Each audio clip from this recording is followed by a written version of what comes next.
Israeli বর্বরতার বিরুদ্ধে বাংলাদেশের প্রতিবাদ স্বরূপ সরহদ্দি উদ্যানে এক বিশাল সমাবেশ আয়োজন করেন। এই সমাবেশে প্রধান অতিথি হিসেবে আসেন বাংলাদেশের বিশিষ্ট ইসলামী স্কলার মিজানুর রহমান আজারি, মামুনুল হক ও আরও অন্যরা।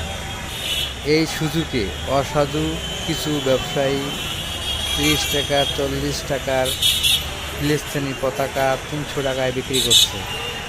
তাহলে আমরা কাদের বিরুদ্ধে? এই প্রতিবাদের নাম দেওয়া হয়েছে মার্চ ফর গাজা।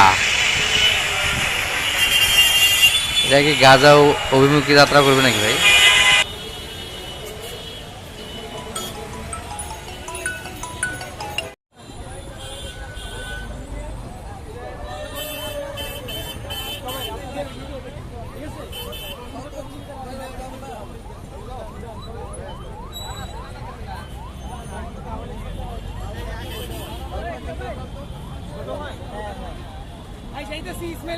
আমি চোখে কম দেখতেছি।